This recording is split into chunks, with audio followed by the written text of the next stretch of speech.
What's up, everyone? Welcome back to another episode of I'll Call You Right Back podcast with me, your host. Episode 65 this week. I'm excited about. We got some good shit coming up. Before we get to the guest this week, though, I wanted to address a couple things that I thought were worth addressing. Last night, me and my wife watched Silence of the Lambs. Silence of the Lambs, for people that don't know, is a movie with Anthony Hopkins and Jodie Foster and a slew of other actresses and actors. And it's about, this FBI agent, Jodie Foster, and she's trying to get a mental profile on this known serial killer, Hannibal Lecter, who is played by Anthony Hopkins. I'd say it's probably been, maybe 15 years since I've watched this movie, and it is just unreal. It was made in 91, and so it was brought to my attention that it is one of only 3 movies to ever win the top 5 Academy Awards, which is Best Actor, Best Actress, Best Screenplay, Best Director, and Best Picture. And if you think about that, that's insane, right? And I asked, my buddy Ryan, he's a crazy cinephile. Like I don't know. I don't think I know anyone else that knows more about movies than him as far as like the depth of, just shit in the movies. Like this motherfucker sees them all. He probably has 1,000+ movies. Absolutely. But yeah, one of only 3 movies. And the other 2 movies are It Happened One Night. I don't know what that is. And One Flew Over the Cuckoo's Nest, which is unreal, obviously. And Silence of the Lambs. So Silence of the Lambs, scary movie, definitely worth watching that. I just felt that I should bring that up because I was like, damn, I was watching it last night and I'm just like, Jesus, like Anthony Hopkins is an animal. And he ain't even in too much shit. Like, for as good of an actor he is, I would want to see more of him in things, like whenever I think of Anthony Hopkins, I think of Silence of the Lambs, Mask of Zorro. You already know that movie was hard. Antonio Banderas. Come on now, get out of here. And Catherine Zeta-Jones. Pooh. But yeah, Anthony Hopkins, like, why the fuck ain't he in more shit? But I guess if you're just a gangster like that, you can pick and choose what you want. And, quality over quantity, I guess, obviously. But another thing, on to the next subject, because I spent 4 minutes talking about Anthony Hopkins. The next Yoga Ralph drop-in class, Mother's Day. I will keep up with the details of that, but Mother's Day, if you want to mark it down, I think it'll be at 6:30, but I'll get you more details on that. On to the reason everyone's here. Listen to me stop talking about dumbass shit. I talked to a guy this week named Brian Gonnella. Brian Gonnella is I didn't know whether to classify him as, artist, street artist. Like, I guess he's just an artist. Artist is a big umbrella that you could go under, but he's just a super interesting dude. Someone told me about him a while ago. Like my sister-in-law told me about him, and she was like, he does really cool art. Look him up. He probably, he's a pretty cool dude. And I was like, all right. So I checked him out, and like I followed him, and like I meant to hit him up, and then he hit me up randomly. So we ended up linking up, and this dude just has a crazy story. Originally from Pittsburgh, but like travels all over the world doing artwork for different variations of artwork. Like he tells me about how he got into like the world of art with like graffiti and shit like that, and kind of how he transformed his life from being just like a hobbyist with art to paying the bills with it. And it's a dope story. He tells me about living on this Navajo Indian Reservation for a while in this art residency. It's fucking crazy. But yeah, without further ado, episode 65 of I'll Call You Right Back podcast with Brian Gonnella.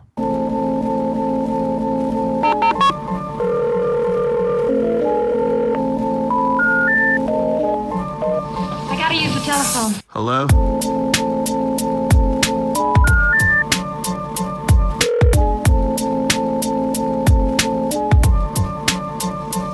Telephone. I'll call you right back.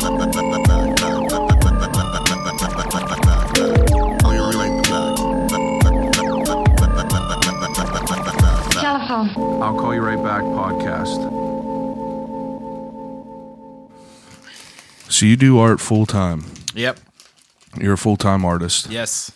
And you grew up in Pittsburgh? Yeah. For the most part, I was born in Texas. I moved here when I was 6, so yeah, I grew up in Pittsburgh. Texas. Yes. Now, whenever you lived here when you moved here when you were 6, now how how did you have ties to Pittsburgh? Nah. My dad was from Philly and my mom's from New Orleans. They met in Houston, and then my dad's work just transferred them up to Pittsburgh. Oh, that's what's up. Yeah. So you've been here ever since? Been here ever since kindergarten. And you're 32 now, so you've been here since you were 26? Or you've been here 26 years? 26 years. 26 years. How do you like the city? I mean, like, pretty much with any place, there's things I like about it and things I don't like about it. Overall, in the top, places that I've been, would Pittsburgh rank? Probably not. No? Nah. Yeah, because, I looked at your Instagram, and you seem to have traveled a lot of places. Yeah, I try to get out as much as possible. Now, you've obviously, I'm sure you've been into art since you were super young. Yeah, I was the most artistic of my class, according to my yearbook. Oh, yeah? Yeah. Jeez, there you go. Yeah. I didn't get shit for my yearbook. Yeah, the most prestigious honor I've ever received. Now, what was your first exposure to it? Like, how'd you kind of start doing it? I was super into comics as a kid. Oh, yeah? Yeah, loved comic books. I used to go to the Swickley Sweetwater Academy. I don't know if it was called that back then, but that fancy-ass building over in Swickley. Yeah. And I used to take, after-school classes on how to draw comics and, really? comic characters and stuff. What did you like? What comics did I like? Back in the day, I loved Spawn. I thought Spawn was the shit. And then I like Marvel characters more than DC characters too. Yeah, like everyone in the world. Yeah, I think everyone in the world. Besides for Batman. Batman was sick. And one of the first comic books that I ever owned, my dad bought me The Death of Superman. Oh, yeah? The big one with all of them all collected in the anthology, I guess. Yeah. And I thought that was sick because I didn't really like Superman, and then to read the story about him getting his ass kicked and beat to death was pretty sick. I was never huge into comics, but my brother definitely was. I remember there was a hobby shop called Bill and Walt's, and my brother would go buy comics, but I would buy Magic cards. Oh, and that was my lane, was Magic cards. But Spawn, I never read the comics, but I fucked with the movie heavy. Yeah, I loved the movie. The movie was sick, right? Yeah. Well, it doesn't stand up now. You watch it again, you're like, what the fuck? It's probably been, I bet you it's probably been I don't know, it had to be 10 years, but Michael Jai White's in there? Yep. That's the dude. Yeah. He kills it. He's good. Michael Jai White's good, but who really steals the show? John Leguizamo. Yeah, John Leguizamo is the clown. He's awesome in it. He's still the most entertaining thing about that. And then, what's his face? Martin Sheen is in it, too. Yeah, Martin Sheen is in it. He's and, a dickhead. Yeah, he is a dickhead, and I thought that movie was sick. I always loved, I loved Blade. Blade is probably in the top 10 of my favorite movies of all time. Yeah, I fucked with Blade. I like the darker type stories and shit like that. Punisher was also Punisher is my favorite superhero movie of all time. Why is it that they made before comic book movies were really a thing? It seemed like they went with the darker ones. I think that that probably sold. Did. Yeah, they're probably trying to get that horror movie money. Yeah, they're getting that edginess because The Punisher was a fucking mean ass movie. Yeah, and that was both of them. The one with Tom Jane, and John Travolta. Yeah. And the other one with the other guy. Anything with John Travolta. Yeah, he's that weird guy. He was I can't remember who he was, but do you remember how fucked up The Punisher was? That movie had to come out in 2005? Maybe even earlier. Might have been earlier, but that was a wild movie. Definitely was good. Comic books though was your lane. That's what you wanted to do. Yeah, that was definitely the entry point in the drawing, probably at least. And then when I got to high school, and probably maybe even middle school too, just being in art class got me into painting. Yeah. And I remember when I was in high school, there's probably I probably had a period where I was super into impressionism, all that kind of stuff. Yeah. Working with brushes and acrylics. And then I think probably when I was what's the second year of high school? Sophomore. That's when I was introduced to graffiti. Yeah. Yeah. And that's and then I was like, whoa, this is a whole different world. This is way cooler. Because it was I got into graffiti through hip hop. Because it's like one of the pillars, you know, of like the traditional hip hop culture and shit like that. And like I've always been like a history oriented dude, or like a detail oriented dude. So when I first got into hip hop, you wanted to learn the history of it. Yeah, I wanted to learn the cultural background, the ins and outs. And as graffiti was like the visual component of it, like that's what's up, though. I was like, this is what I want to do. It's definitely the visual component because, like, you know, I was never someone who did it, but, like, I've always loved it. Like, I always loved seeing it everywhere. Just the colors always, like, pop to me and shit. Yeah. The video for No Jumper Cables by Aesop Rock, like, changed my life. I don't think I've ever seen it. It's like, I mean, it's just like a bunch of montage footage of like Aesop going out and like tagging in New York, but also like from the classic documentaries like Style Wars and stuff like that. And I think that was how I first got put on. That was even like a source material you could reference. Yeah, and all that kind of stuff. So. Now, whenever you were back in middle school, you said that you went to an after school program that taught you how to do that. I think not graffiti, comics. No, not graffiti, but like comics. But I think that's sick that they provided that because like I went to an after school program whenever I was younger. That you know, it was dope that was available. Yeah. Were you like kind of good at it from the beginning, like that you would know? I think I've always probably been fortunate enough to have like a pretty decent imagination. Yeah. But like with comics, it takes like a lot of work and patience, and I didn't have that. Yeah, I feel like you're drawing the same shit over and over again. Yeah, and you gotta do like proportion and stuff like that, and like perspective. And I wasn't into that. So graffiti also appealed to me because it was like the essence of it was like so much quicker. You know what I mean? That makes sense for sure. I never even thought about that. A comic book is just the same scene over and over manipulated. Yeah, that's fucked up. Yeah. So like in high school and shit, like you were just. Were you like a good student? Did you like school and shit like that, or were you kind of just like the artistic type dude? I was like the art. I was like, I wasn't unpopular, but I wasn't like super popular either. Just kind of like one of those like generally liked middle tier kind of kids. Yeah, the normal ground. Yeah. Like I had a couple friends from like each different like social clique. Like I was technically a punk kid, but I had friends that like, you know, were on the football team and stuff like that, and like I played soccer. And I had like my like super nerdy like Model UN homies, and I would like do that with them and shit. And then I had like my band geek friends, and like then just like the general rejects who just like to absolutely like smoke weed in the garage. Yeah, and, like, fuck around and shit. Skateboarders and everything. Yeah. I had like there was a good period where I had like a bunch of friends who like we were determined to make our own jackass videos. Everyone did. Yeah, everyone did. Every generation has their group of friends that wanted to film videos of them, you know, beating each other with pillows and boards. Before we get too deep into this, I do an opening segment with all the guests. It's called What's in the Cup. What's in the cup? What's in your cup? Coca-Cola Classic with ice. No, you specifically said Coca-Cola Classic with ice. Yeah. I don't fuck with Pepsi. No? No, not at all. See, whenever I did drink pop, I was Pepsi all day over Coke. 10 out of 10 times. No, Coke always. I can pass the taste test like the blind one and shit. Like, it's just, I know that. I bet for sure people could pass the taste test because, I mean, one tastes like shit and that's Coke. No, I'm just kidding. That's fair. I think Pepsi I'm is just too kidding. sweet. That's my opinion. It's all so sweet. If you quit drinking pop for a fucking month and you drink it again, you're going to be like, nope. So you've always loved Coca-Cola. Yeah. All right. Well, that makes sense. I mean, like that was immediately your go-to. Yeah. I mean, you rattled it out. Yeah. Now, how often do you drink that? I try not to drink it anymore, but I'll be honest, since the orange vanilla one came out, I've had like one a day for like the last week. Yeah, I saw a big ass billboard, and like I was seeing them silver cans, slim silver cans that were like, oh, there's berry and all this shit. And then I saw the regular, and I was like, man, and I fucked with that lemon twist Pepsi that came out years ago. Yep. And I remember Coca-Cola with lime. I think I might remember that too. Yeah, same vibe. That I'm excited to see what that's all about. But all right, Coca-Cola with ice. Yeah, that's a good answer.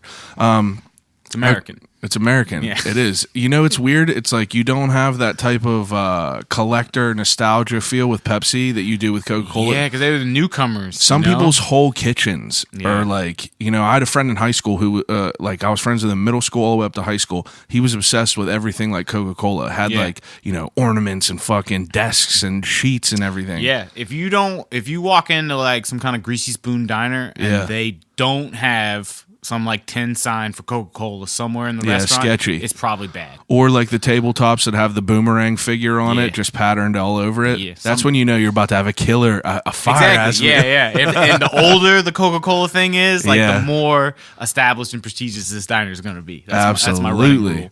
Now, you in high school and shit like this, when you were doing art, I was curious about this. Did you have like a good art scene in your high school? Yeah, actually, we did. Like we had some really cool teachers. Shout out Miss Coretta, shout out Miss DeWitt. They were very different. Like Miss DeWitt was like super like involved and like would like go around and like check on everybody's work and like offer guidance and offer advice. And sometimes we didn't want it, and sometimes it was super helpful, and we didn't realize that until later. Yeah. And Miss Coretta was the exact opposite. She would like give us a good project, right, and some sort of like tangible goals, and then she would just kind of let us create in a vacuum and like just keep an eye on everybody, like from her desk where she was doing her own work. But yeah, they had this tradition at my high school where seniors who did all art all 4 years, and so technically we're like graduating with like advanced art underneath their curriculum or whatever you call that.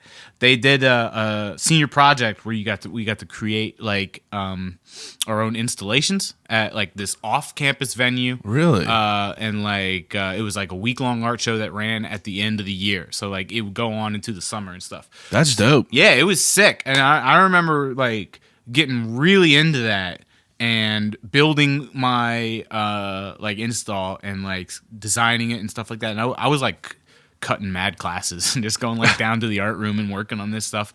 And like the school didn't kind of care. Like my English teacher, my Spanish teacher, which were the classes that usually got cut because they were the two leading up to art. Yeah. And that they kind of knew what I was doing, and they were like, well, if you weren't outside fucking around, that makes sense. Yeah, I wasn't like under the bleachers smoking weed or nothing. Like, what was your installation? Oh shit! Well, so this was like probably like the hodgepodge of like all my like early influences and stuff like that. So by senior year of high school, like it was very graffiti oriented.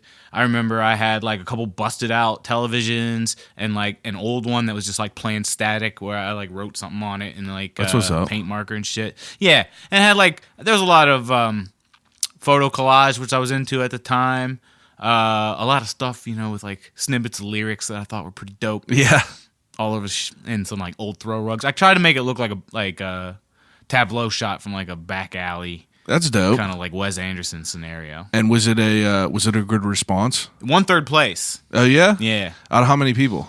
Oh, like 15, 20. Damn, that ain't bad at all. Yeah, no, it was pretty cool. That's I never heard of someone like a school doing that. Like our school was definitely. I think I would have a different opinion of it if I had artistic ability. There were some things that like I immediately dove into, and I loved like ceramics. I love ceramics more than anything. But like I fucking hated painting, and I fucking hated drawing because I was so bad at it. But I don't know why I took art all 4 years. I don't know why I didn't take fucking screen printing or photography, but I took art all 4 years, and I just, it was cool for sure. But like, I don't remember there being like crazy projects like that. But there was always like kids that were like super talented in our school. Like my buddy Zach, like he has this fucking. I remember it was the coolest thing that I've ever seen in high school. He did this crazy ass scene from the Texas Chainsaw. It's probably like it has to be by like 4x3. Like 4x3 foot, and it's just like Leatherface like coming out of this doorway, and it's all like black and green and everything like that. He didn't finish it, but I'm in his ear all the time trying to get it. I want this fucking thing. I'm gonna buy it for the house. But art was I feel like I would have a different opinion about it if I was good. Yeah, for sure. I mean, I think there was a lot of component of it. Like it's just a good environment to be in. Yeah, like in high school, because so much of high school is like structured. Like waiting for one bell to ring and then another bell to ring and then like sitting in one place. And now you guys had pretty much free reign though, like as far as like creative boundaries. Yeah. Like there was a middle room between the two art rooms. That was we called it the middle room. The middle room. Yeah, and like that was like if you were like had the reputation among the teachers of being like a serious kind of art student, like you could go in there and like listen to music and like just hang out with like 6 of the other kind of like serious art students. Yeah. So we had like a certain amount of autonomy like in art class that wasn't provided like anywhere else in school. That's cool though. You had like your own space, safe space. But that trickled down to even like the non-good art students. Yeah. You know what I mean? They still had this like kind of like open free period to just sort of like create.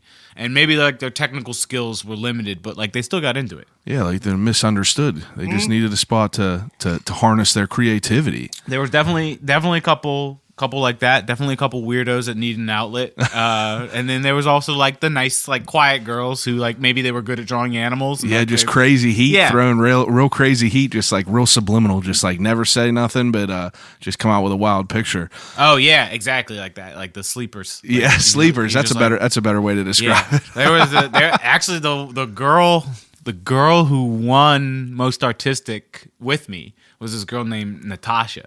I can't remember her last name, but Lopez, and she was so fucking crazy good, but you would never know it because like she was just so quiet and like blended in, and it was like really nice, and you know she was one of those types of people that really never made waves any which direction. Yeah. Until she like painted stuff, and then like we'd see her portrait or like her piece in the art show for that year, and we'd be like, "Who the hell did this? Like this is so good." She won a lot of blue ribbons. Yeah. There was a couple people like that. There was a girl named Michael Rule from my high school that like was a volleyball girl and like was like sports. Like whenever I think of her, I think of like more of like a jockey sport type. But she fucking killed it with this dude named Jeff Fuga. They would just create these like big ass murals, and I remember coming into school and I'm just like, what the fuck? Like just popping up out of nowhere. Damn. Did you like ceramic at all? No. No. We didn't have the facilities to do ceramics. Like we didn't have a kiln or nothing like that. Okay. So like I think there was a couple maybe workshops where we fucked with clay. Yeah. But like it didn't get baked or anything like See, that. I hated sculpting because I wasn't good at that either, but I fucking loved throwing shit on a wheel. I don't know why. It was cool. I imagine maybe I would be into it if I got to try it, but never did. My whole lane in school was like I went to school for like CAD and shit like that. You know, like I went to all them classes and I was good at that, but it was because like I didn't have to like, you know, the computer made the line straight. I just had to be able to create it in my head. Now, whenever you were in high school and shit, like what did you do besides like art and everything? Like what were you doing outside of school? Were you like into like skateboarding and shit like that, or? Oh yeah. So middle school I was into skateboarding. Yeah. And then I remember I hurt myself pretty bad and one summer and then gave it up. You wrote it off. Yeah, I didn't want to do it anymore because like it was a kind of humiliating injury as well. I was so you know what an acid drop is? Yeah. Right. So I was at this loading dock near my house, and I was trying to like land an acid drop off it, and it was one of those situations where I dropped the board. Right, so like my foot landed on the board as it was on the ground. Yeah, it was caused to just do that, like you know when you step on a rake. Yep, right up, and then just right in the taint. Oh, you popsicle! Oh man, it was fucking brutal, fuck. man. And I don't think it broke skin. It might have broke skin like a little bit, but like it was seriously like I had a bruise on the inside of my thigh, and that made you write it off. Yeah, I was just like, I'm done. I don't want to skate anymore. And then I remember I got a guitar because I was like, I'm gonna be in a punk band now. That's what's up, though. That was my alternative. So that's what I did in high school. I was in bands. Oh yeah, so you play guitar pretty like you got into that pretty heavy? Yeah. I thought like that was my cool thing that I did for a long ass time. That's cool. In high school, yeah. What kind of music were you listening to? Nothing good. Like there was always the skate punk, like Punkorama, Fat Music, you know, kind of like compilation bands that we were all into. Yeah. But at the time, we were also into like shitty emo post-hardcore bands. Like who? Taking Back Sunday. Listen. I don't mean to start a fight. I still got a nostalgic place in my heart for, don't be calling for it a lot shitty. of these bands. Like you're out of your fucking mind. Oh come on, man! You know it doesn't hold up on the revisits. Do you listen to them every day? Like I 1000% listen to not their new shit. I'll go back to their old stuff. You know, so your Tell So All Your Last Summer, Friends is still all getting that. a spins. You're out of your Okay, well then I used to be into these really amazing bands. They were like amazing. Taking Back Sunday and Brand New and like Brand Glassjaw. New. Come on, Glassjaw. Yeah, and Finch. I was never into Finch. Yeah, they weren't that good. But Brand New and shit. Like I really don't go to like concerts anything. But like whenever they come to Pittsburgh, like I fucking go. Like I've always. I used to go to Laga to see them. Jeez, We might have even been at some of the same shows. Yeah, maybe. Yeah. That's pretty wild. Yeah. One band that I was super into back then, and we tried to play like them, but we were nowhere near good as them. And I still fuck with them heavy, is At the Drive-In. Yeah. Yeah. I remember them. I was never like crazy into them, but I definitely remember listening to that shit. Were you like into the music scene, like always going to shows and stuff like that too? Nah, not really. I had like a couple of the like bands that I was friends with, you know, that I would like go see. And then I had like my select few like touring acts that I tried to make it down to, especially like when places like Laga and Metropole were still kicking. Like, were you playing shows? You said you were in bands. Mm-hmm. Were you playing shows around here? Yeah. What band were you in? My high school band name was called At Random. At Random. Yes. That's what's up. And it was like a punk band? Yeah. Punk band trying to sound like those post-punk emo kind of things, but not as like, that's all right. Yeah, not as emo oriented, I guess. We had a lot of songs about BMX riding. There you go. Yeah, you know, I didn't ride BMX. What more could you want, though? Yeah, I don't know. Appeals to everyone. Everybody was pretty amped on that. So we used to play with a lot of shows with just like our buddy bands. You know what I mean? Like Zero Anthem was one, and this other band which we didn't really like, except for the one dude. Sorry for Something. Sorry for Something. Yeah. Well, there you go. Now you know the truth. Plug them. Plug them. Yeah. Go look up their. I don't know what would we upload? Last FM. Last FM. Yeah. Go look up those old music channels. See if they still exist. Were you on MySpace? I think so. Yeah. Yeah. Everyone was on MySpace. Yeah. Well, now they deleted all their music. I heard. Well, I heard that article that just came up was not even current. That was a year before. They tried to keep it a secret. Well, no one knew about it, Yeah. and one person shared it, and everyone's like, "Oh my god!" Like MySpace is over, and you're just like, "Bro, like no one could get on it anyway." They tried to control. Yeah, that's true. I've tried to get on my profile, and like if you Google my name, like it'll pop up with that last picture that I had. Yep. It was a picture from some party. I was wearing an Acacia Strain shirt that said, "If you want to stop swine flu, stop fucking pigs." Whoa. And I was just like, that was back in the day when like Amur had all them lyrics that were just like, fuck girls, and you're just like, Jesus, like it was super aggressive. I remember that's why I can't listen to Glassjaw anymore. Like you go back and listen to that shit, and it's like you can lead a whore to water, but you can't make her drink and follow orders. Like I don't want to fucking listen to that shit. Like my views have evolved, thankfully, and like that stuff doesn't appeal to me anymore. That makes sense. I think it hits my nostalgic nerves still. Yeah, there's some of them that hit my nostalgic nerves too heavy to ignore, but yeah, like anything from the Devil and God or Raging Inside Me, like if that comes on and like, see, man, my brand new, I like Your Favorite Weapon. Like I still think Your Favorite Weapon is a great album, and then that's it. You didn't like anything else? No, I mean like I liked Deja Entendu when it came out, and I liked parts of God and the Devil Raging Inside Me when it came out, but the only one I can consistently like revisit like today, 2019, and still like not skip the majority of it is probably Your Favorite Weapon. I can appreciate that. That's understandable. It's just more like a straight up punk album. I like punk. Yeah. I'm never gonna not like punk. Now, whenever you were in high school and you're doing all this shit, what were you doing for work back then? Fuck, man. My first job was on a vegetable farm.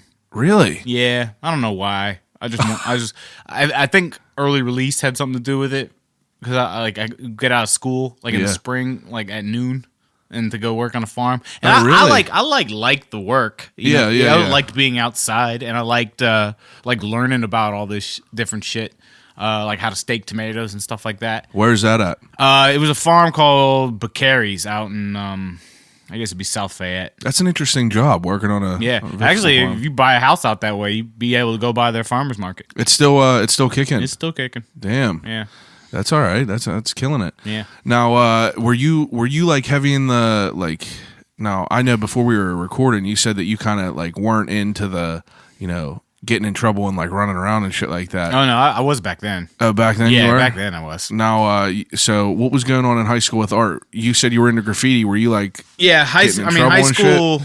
Probably like by the time I could drive, but even earlier than that, because I used to do like balance out my criminal activities with my nerdy shit. So like before I could drive, I used to take a bus down to the city to take like summer classes on creative writing at University of Pittsburgh, and then like that would be over at like 3:00 in the afternoon. You'd be down Pittsburgh, and I'd be down a kid, a 16-year-old kid down in the city, and I would just like hoof it all over the place.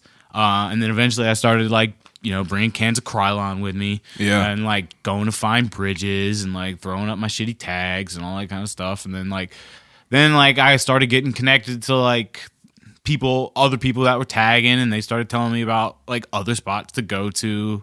Like pretty much all of them were in like the south side, if I can remember. Like the South Wall was everybody sent to and seldom seen. And then there was like that other railroad track thing in the south side. Like, and it kind of stemmed from all there. Yeah. Now, you said this all started because of like hip hop, basically, though, right? Well, that's how my interest in graffiti started, was from hip hop. Yeah. Yeah. Like that's definitely interesting. Now how long of you doing, technically criminal acts before you kind of like, get out of it? Transitioned. I went to college in for the first 2 years at least at a branch campus of University of Pittsburgh in Johnstown. Yeah. And like the location of that campus is pretty much like a ski lodge, like kind of out in the middle of the woods. Really? Yeah. And like the city of Johnstown itself was a shitty place. Isn't it rampant with drugs? Yeah. Yeah, I feel like that anytime I hear about Johnstown, it's just about heroin and pills. Yeah, back then it was meth, but really? Yeah. Meth? Yeah, and then heroin was just creep it up. That's something that I've never ever like even experienced in passing, meth? Yeah, like I'm not saying like watch someone hit a meth pipe in front of me, but like like that wasn't something that people were doing. Like, I never remember hearing people doing that. I remember hearing people fuck with, coke was like very, very like scarce whenever I was in high school. But now, now it's like people are on heroin in ninth grade and shit like that. It's fucking insane. Yeah, the drug epidemic is insane. I mean, meth was like the problem drug like in the early 2000s. Yeah. And like a really it was like what the news was like scaring people with. I think it was really big in Johnstown because, meth had a reputation of being a trucker's drug. Yeah. And Johnstown is like... Bikers, right? Bikers, yeah. Bikers, definitely. They were the ones supplying it, but the demand was coming from the truckers. That makes sense. Yeah. People were fucking driving for 15 hours. fucking ever, right? So they get these like cheap versions of crank, like... Man, I didn't even think about that. That's pretty fucked up. Yeah. Yeah, so... Now there's all kinds of crazy regulations that kind of... Yeah. Pigeonhole that. So yeah, I didn't want to go tagging out in Johnstown, and I got tired of like combing through the woods for like old mining buildings. And stuff for sure. Up. So then I started using all this like stockpiled spray paint that I had to make art on like canvas again. Now, when was this? Would you say what year? 2007. Oh, okay. Yeah, so this was when I was like a sophomore in college. So you got out of it relatively early. You didn't get.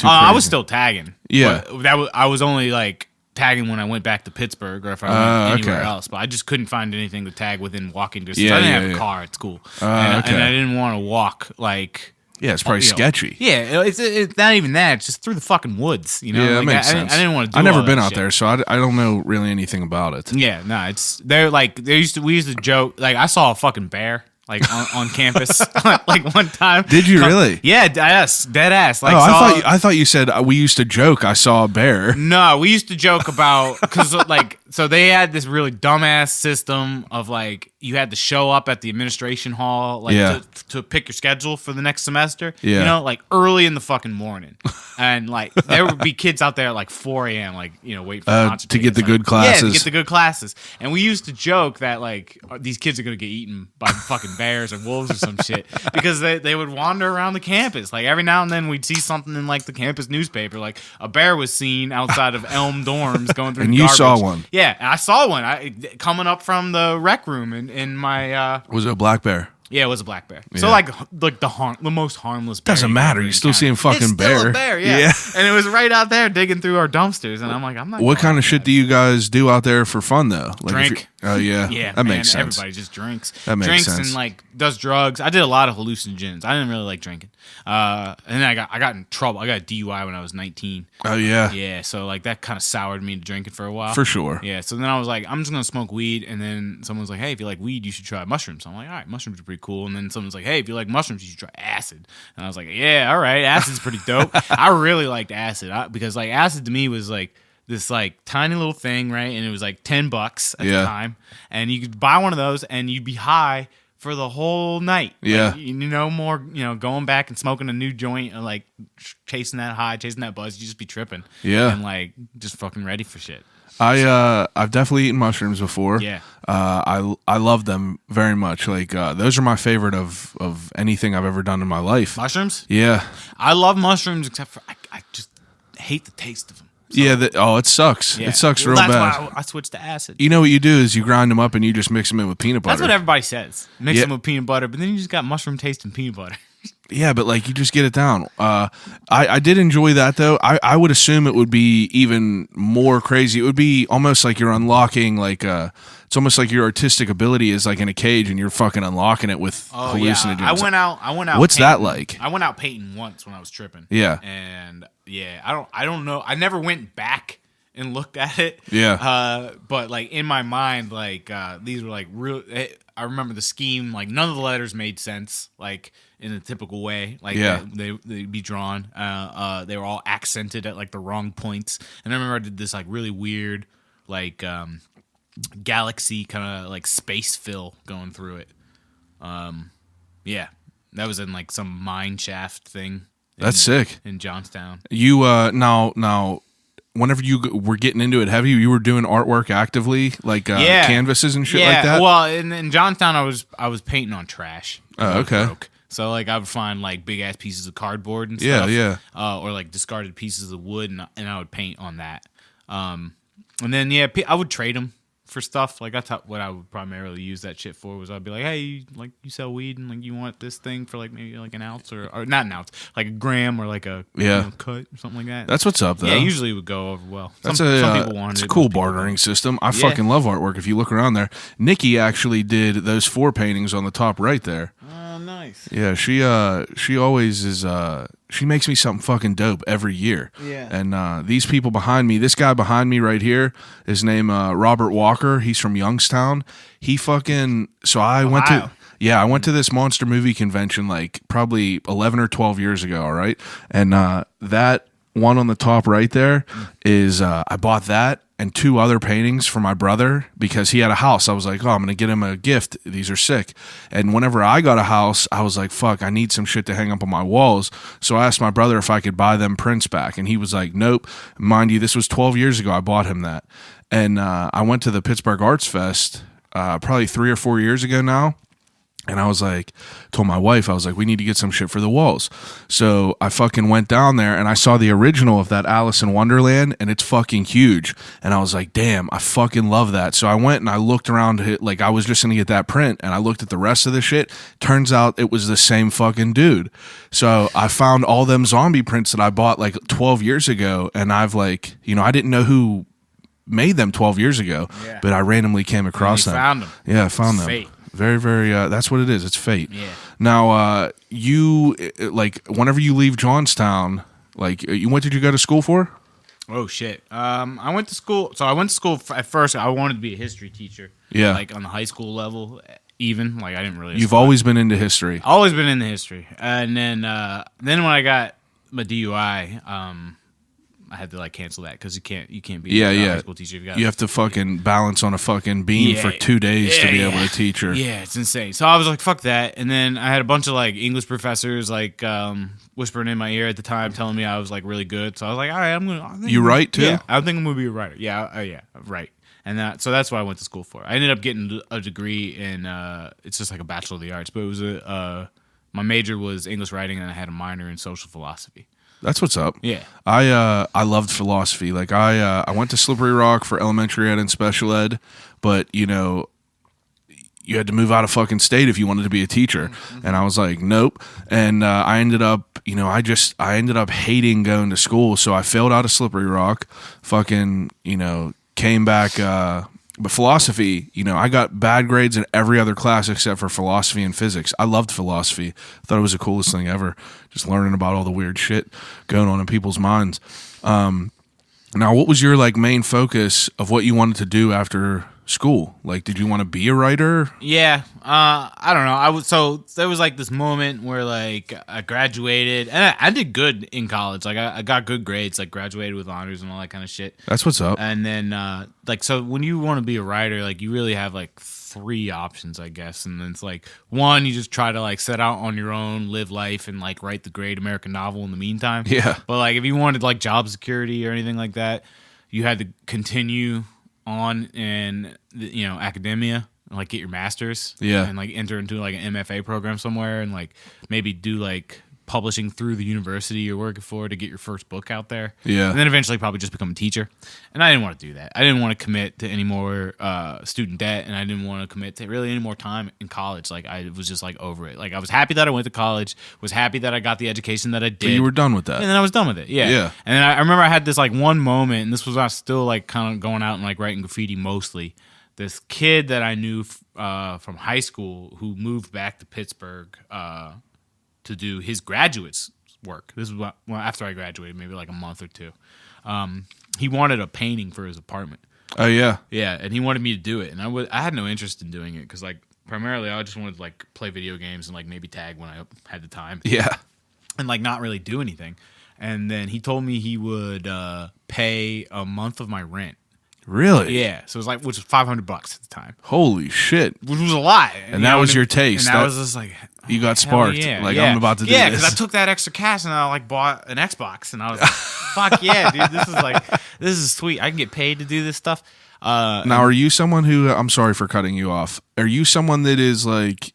Are you easily like motivated to do artwork, or do you have to like? Yeah, I love art. Okay. Yeah. You're not someone that like can only do it whenever they are in the mood to do it. I mean, I think like everybody is like that, but I'm always like in the mood to do it. You know what I mean? Like it's like even if I'm just like sitting like at my illustrated desk, like just drawing out like ideas for canvases in the future, like pieces in the future that I want to make. Yeah, it's still fun to me. Like I kill like a lot of hours in my studio every day. That's what's up though. Yeah, I've definitely talked to people that are like sometimes I just don't want to do it, whether they're musicians or like other types of art. People are just like, yeah, it's just like I got to get back in the vibe of it all. Yeah. So, but once you like ended up getting that first check, you were like, let's get it going. That was what I told my parents. You bought an Xbox, I was like, huh? look, I can get paid doing art. Like you don't even know. And like my mom was like, please go to grad school, like get your MFA, like you were a good writer, like but all your teachers they were said, sketched out about it. it. They didn't want that shit. And like I worked as at a pizza shop, like to make my primary source of income. And I was doing a lot of like for like 5 years probably after I graduated, I was doing a lot of work, like just kind of like hopping in on the Pittsburgh art scene. Like I did a show for First Friday, the gallery crawl in Garfield. Yeah. In like damn near every space that they had. Some of them don't even exist anymore. And like that was it. And now that I would just do paintings for commission. Like people would be like, I want some art from you. Yeah. And then I would do maybe like one big exhibit like every year, which my MO with exhibits is just like create like as much work as possible and let people just buy it up, load up the walls, and don't try to sell it for too much. Yeah. I'm not here to like hang on to every single piece that I make with some sort of like parental pride for it and shit. I'm just making a product that I want people to like relate to and buy, so I can keep on living this life. Yeah, for sure, dude. So yeah, I would try to load up the walls with as much as possible, sell it for like what I thought was affordable price points for Pittsburgh, and that worked pretty well. But I was really living like, just like paycheck to paycheck. Yeah, like most of us do. Yeah, and for that sure. was probably about like a 5-year period of you grinding heavy and Yeah, and then I caught like a big break in when was that? 2013, and then I was able to quit the pizza shop.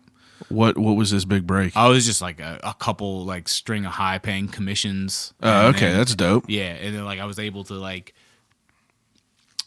use that like quick, and it was like 5,000 altogether, I think. And it was that was a lot for me, and it was like 5,000 made in 3 months. What did you have to do for this? I sold one painting to this dude in fucking Australia. He lived in Australia, and like it almost didn't happen because it would have been like nearly $1,000 to ship. Oh, really? And he like hit me up again, and he was like, "Hey, I'm in New York for like a week, like on business. So like mail this thing to me in New York, and then I'll take it back with me to Australia." How big was it? It was like 3 foot by 4 foot. Damn. Yeah, on like a rigid canvas. Yeah. So we had shit. we actually disassembled the frame, removed the canvas, rolled it up like Thomas Crown Affair type Yeah, shit. I was just gonna say like Thomas Crown. Yeah, and got it to him in New York, and he took it home, and he paid me a lot of money for that. What was the painting of? It was of it was like a icon, like religious icon style painting. Yeah. Of Inspector Deck from the Wu-Tang Clan. Oh shit. Yeah. How did this guy come across this?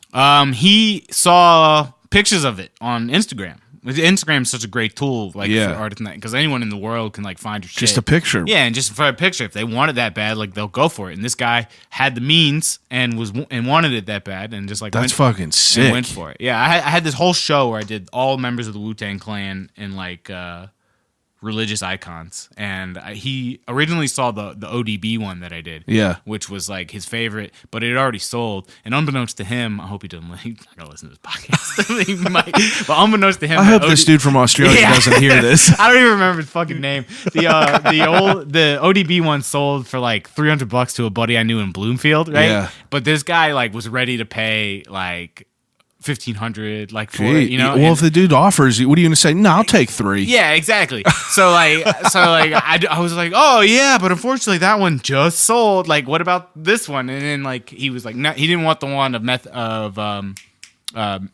Raekwon, and then he saw the Inspector Deck one, and like in the Inspector Deck one, I modeled him off of like one of the fucking apostles. So he's got this huge scroll in his hand, and like all the lyrics from his verse in the Mystery of Chess Boxing, which is my favorite fucking verse on all of Enter the 36, without a doubt. I think Inspector Deck is one of the most underrated Wu-Tang members. Wow. For sure.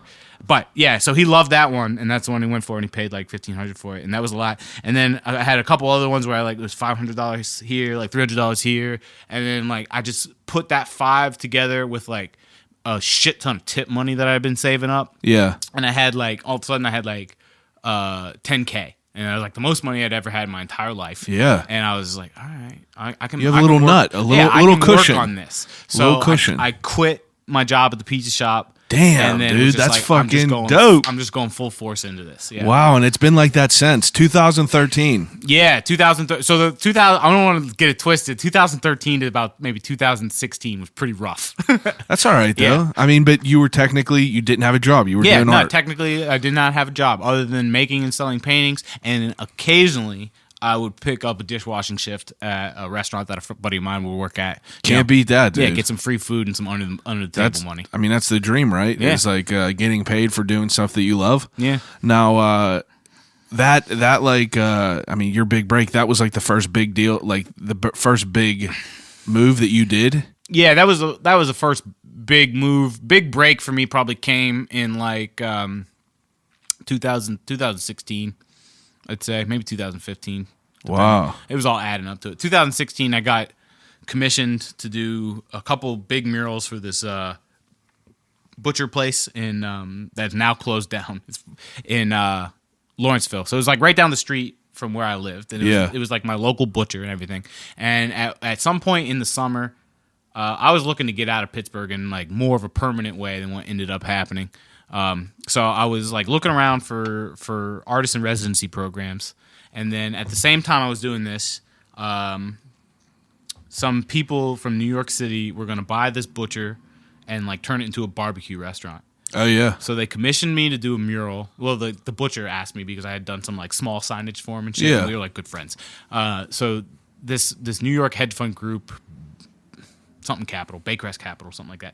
They wanted me to do this mural for this barbecue place that they were planning on opening, in which the butcher would be like the signature like meat supplier or whatever. Yeah. So I did this massive mural. It took me like a whole month to do, and they paid me $3,000 for it. Holy shit! And then at the like damn near end of that mural, I got accepted at a job as an assistant out on the Navajo reservation in northwestern Arizona or northeastern Arizona. Really? Yeah, for this guy named Chip Thomas.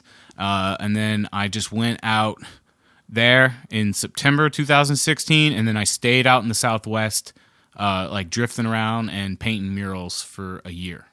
Holy shit. Yeah. All right. Now, I have to ask you, there's a couple questions from all the shit you just fucking told me. All right.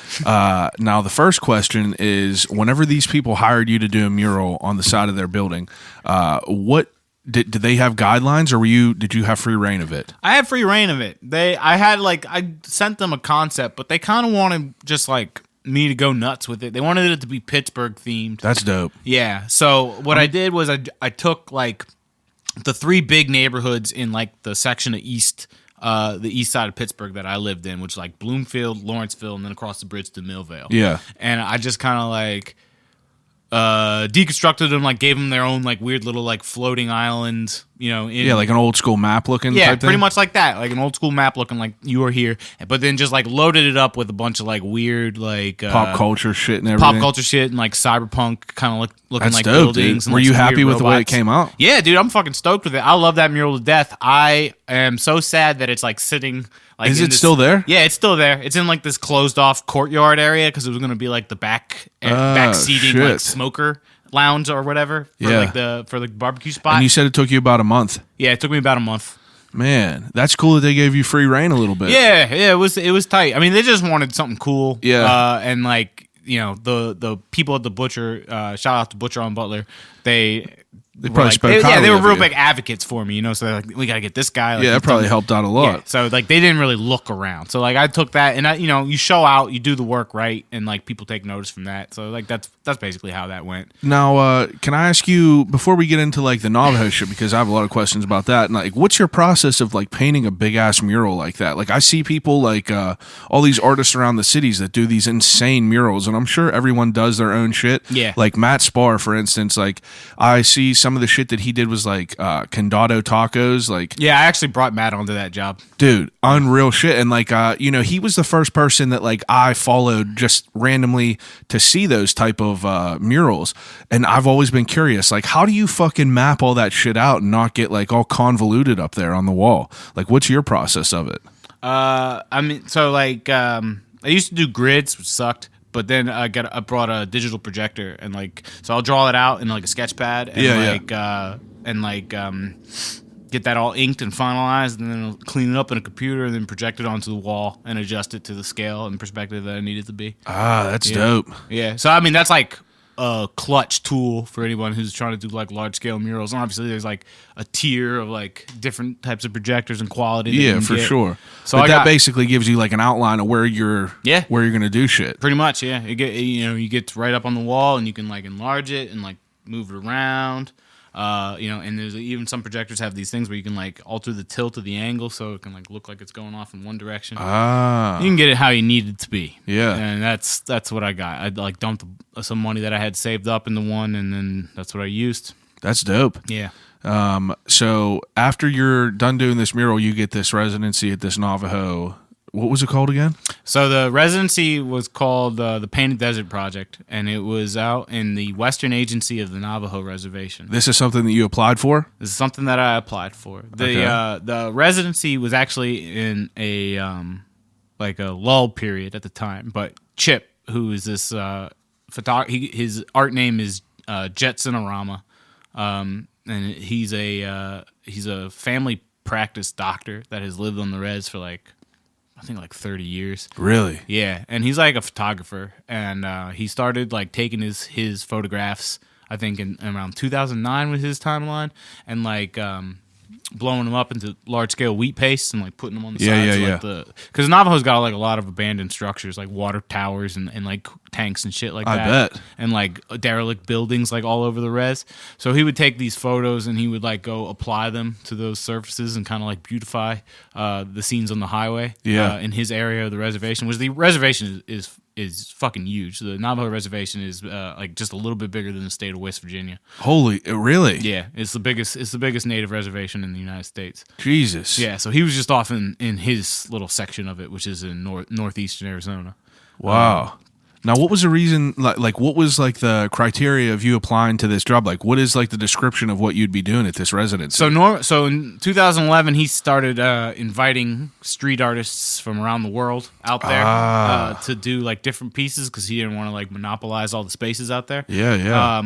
And then so when I emailed him, he was closed as a residency, but he needed help getting some of like his old wheat paste that had like deteriorated from the elements and shit. Yeah. Like off some of these surfaces so they could be ready for New the people. next batch of like street artists that was going to come through. Yeah. So like he hired me on for 6.5 weeks, in which I would prep like 3 or 4 sites for him, and then I would get to paint 3 murals of my own, and then I would assist him on 2 jobs outside of the reservation. So like he brought me on for that long, and I stayed with him out in the res, but most of the time I spent was just driving around big, vast, open country. Yeah. And yeah, so that was that, and I just lived on the Navajo reservation in this town called this small little ass town called Inscription House. Jeez. Which was like maybe a 2-hour drive from Flagstaff, Arizona, about an hour away from the Grand Canyon, half-hour away from Antelope Caverns, Wow. hour away from Monument Valley. So like right smack dab in the middle of all that Old West shit. That's crazy. Yeah. That's pretty sick. Now, what was it like living out there? Did you enjoy living out there? I did, yeah. It was like, I mean, you was talking before we started about like living out in the sticks. I mean, you don't get much more stick than that. Yeah. And like, there's no internet connection really, so like I really had to go out and like explore and like do my own kind of thing. That's what you did to like, pass your time Pass whenever my you time, weren't working. yeah. A lot of hiking, a lot of like just chilling with like Navajo that I like would befriend on like certain job sites and stuff, and just kind of like seeing what life was like for these people. Now, like, being like a history buff and shit like that, and being like inquisitive about things that you're that helped. interested in, like I'm sure that it was cool to learn about them and everything. Yeah, and like having that kind of attitude helps them open up too, Yeah. because if you're like asking them questions about like their history and like shit like that, and like why they do things like this and like why they do things like that. If you're not asking like an idiot, I'm sure that if you're not asking like an idiot, if like you're legitimately showing an interest in trying to understand their cultural norms, Yeah. like they'll open up to you. But for the most part, Navajo kind of like closed off, kind of like they're very private, you know what I mean? And like distrustful of the white man, and like rightfully so. So like it was really cool because like there was like some like small like nuanced cultural stuff that I remember thinking was like really dope. Like I remember like whenever I'd be painting or prepping a site, like older Navajo, like grandpa level, would like just kind of like appear behind you, and like they'd be like very curious and like watchful about what you were doing and stuff like that, and they'd chit chat with you. And I remember I used to say things like like nice to meet you, like when the conversation like resolved and like they were like going on their way. And they would never really reciprocate that, like the older ones especially.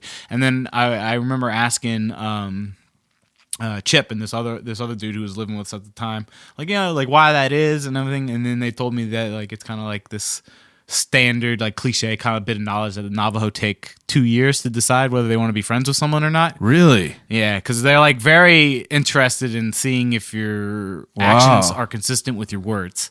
Oh, so that's like, sick. If you I go can and say appreciate someone that. like "nice to meet you," they're not going to say that back to you because they don't know if it was nice to meet you. Wow. Like you could be a burden for them in the future, so like that day could be ominous for them instead of like a happy one. And Wow. I thought that was fucking sick. Yeah, that's wild as hell. Yeah. Now, did they have a good response to you, like trying to beautify the area? Yeah, they really did. Like they were. So I did a bunch of murals that were kind of really focused on representing the geography and like the sort of like natural landscape of with the Dineta, which is like the homeland for them, like the Navajo reservation. Yeah. And like the things that were important to them, like horses, sheep, water, like that kind of stuff. So you incorporated a lot of that. So I incorporated that, and I did a mural for a jewelry stand.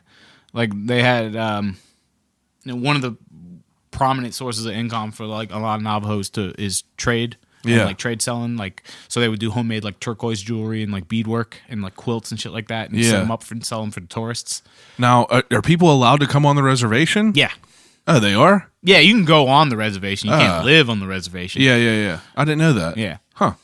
That's pretty wild, dude. Yeah. So you were out there for a total of how long? 6.5 weeks. Jeez. Yeah. That's probably a cool experience, dude. It was though. It's fucking wild. Yeah, it was sick. Hung out with a lot of like Navajo kids, like on certain sites, and like smoked weed and drinking with them. And partied in Flagstaff, Got to know some people out there. Sure, it was fun. Almost got trampled by a stampede of horses. Like, man, shit was wild. Yeah, I bet. Now, after you got done with this residency, I'm sure, like you said that you were kind of just drifting around. Like, what was your move after that? Well, I mean, like, so just kind of like keeping yourself like, you know, open to the world and shit. Yeah. I made a bunch of connections through that job that I just like tapped on a little bit later. So I would like couch surf a lot.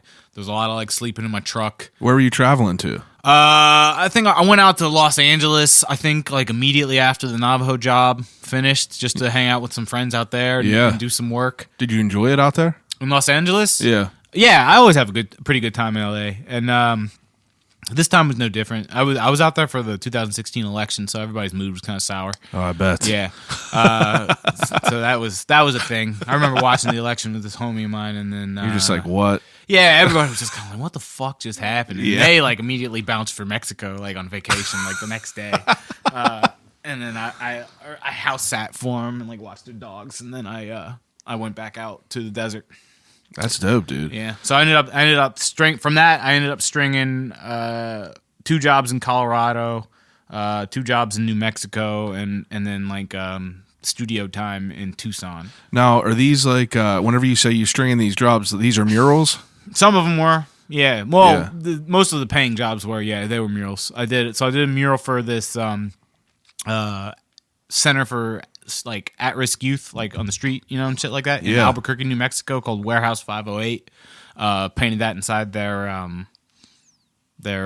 skate park, their indoor skate park that they had. That's dope. That was pretty fucking sick. Yeah, all the people there are super dope and like super great advocates for that community, and they're like try to do a lot of good things and engage the youth and like give them something to do, like give them a place to go, because it gets fucking cold in New Mexico in the winter. I bet. Yeah, like you wouldn't think it, man, but like it drops down nearly as cold as like Pittsburgh, you know, like in the 30s and the 20s sometimes. Yeah, for sure. But you just got those like vicious ass winds just like howling down, from Ripping the desert, through you. ripping through you, because there's like nothing in their way, you know, nothing to bet. slow that down. And then did a job out in Flagstaff, painting some signage for some Navajo jewelry traders, but that was like independent of the Painted Desert thing. They saw me doing that and then asked for one. And then I did a residency for the Sedona Art Center in Sedona, Arizona. What was that all about? This was another thing that came from the Painted Desert project. I was doing this big ass mural on this I think it was a gas tank, maybe like one of those like natural gas cylinders thing outside of Flagstaff, and one of the board of directors from the Sedona City Council or whatever was driving by, saw me painting, pulled over, gave me their card, told me I should look up this dude named Eric, who's gonna probably play an important part in the next part of this life story here, to go to Sedona, Arizona, and like propose something for him. Yeah. So I did that, and you know, he created a residency program for me, like found me a host family. They like took me in for 4 weeks, and I was originally going to do 2 murals for them, but they couldn't lock down the location for the second one, so I ended up doing 1. They gave me access to a studio, so I ended up and like this whole time I was out there, I was like painting all these like little paintings for this like big show I had planned in Pittsburgh when I was going to get back, because my sister was getting married in May, so that was going to bring me back to this side of the country. Yeah. And you were gonna have some shit to make some. And I was coin. gonna have some shit to make, so I was doing that on the road too. So any residency that could give me access to studio space, You were as well taking as a wall to advantage of paint, it. I was taking advantage of it. Yeah, that's dope, dude. Yeah. So Sedona gave me studio space, and I got a lot of shit done there. So you were making like you were getting paid to do the studio shit like that, but you were still like being smart about it and making some shit to whip out back I was here. always planning ahead. Now, whenever you were like traveling around to like doing all these different jobs in all these different states, were you still doing like the paintings and like selling them off Instagram and shit like that? Yeah, I think. Well, not. I was like stockpiling them for a show. Yeah. But I did sell a couple. Yeah. Like, some people just saw them and were like, "Yo, give me that." And like there was at some points, I had like various hustles that would keep me alive on the road when I wasn't like getting paid for painting a wall. I was doing a lot of articles for this graffiti website called Bombing Science. Oh yeah. Yeah, using my college degree That's dope. to do some writing. So I would like meet graffiti writers out in these areas, and then like if I thought they were fucking good, and then my editors would be like, keen on them, Yeah. then I would interview them and shit, and they would pay me $100 for that, and that would usually get me into a hotel for like That ain't maybe bad 2 at all. nights. Yeah, dude, when you are getting used to like sleeping in your truck at like rest stops and shit, having a hotel for like I'm 1 sure or it 2 just nights feels is unreal. like the best fucking treat. Get a you hot could ever give shower, yourself. nice Hell bed. yeah, dude. But I gotta say, like truck stop showers, I'm really big on now, and I don't think they get the reputation. What they is a deserve. truck stop shower? Truck stop shower is just a bird exactly what bath? it sounds like. It is no, it's not a bird bath. It's like you go to like a gas station, or like a truck stop style deal where they have like the diesel fuel for the long haul truckers and shit. Yeah. And they usually have like 5 or 10 just baths, like Oh, showers really? and tubs and a toilet, like in Jesus. this private room that you can rent for, or you can rent it for like $10. Usually clean? Fucking clean, yeah. I mean, because it's like everybody's coming in and out of there, and like the relaxing space of the bath, they're not gonna tolerate it for it to be mean. So you can have the bath for as long as you want. You can go like sit in the tub for like three hours if you want to, and just kind of like soak. And it's got to be so fucking relaxing for like people driving cross country and shit. I And bet. I really learned to appreciate truck stop baths. I've been trying to get like a long distance trucker on here. I want to talk to them. I think it would be dope to hear about. Dude, that life is fucking wild. My wife in college lived with this dude, and his boyfriend is a trucker, and he has been doing this for years, and like he would just tell me these fucking insane stories, and I'm just like, wow, like that's a wild life. Yeah. Just driving around the whole time. Yeah. They just fucking drive now. They got this little dog. They're just fucking traveling all around, and they see, like, you look at their Facebook, and they're just like, one day they pop up with pictures from fucking Grand Canyon. They're just traveling around, and it looks sick. They it's a very like kind of like insular community, like truckers. They got a lot of like code amongst themselves. Yeah. A kind of like subculture that exists and shit. Like I remember the first time I saw like an actual lounge lizard, which is like the hookers that. Oh, I know what they are. Yeah, it's a lot lizard. And like I saw one of them out in what is that truck stop out by Barstow, California, like in the Mojave. Yeah. And I was like, holy shit, this is real. And like I didn't talk to her or nothing. I just like observed her as I was drinking my coffee, and I was like, oh.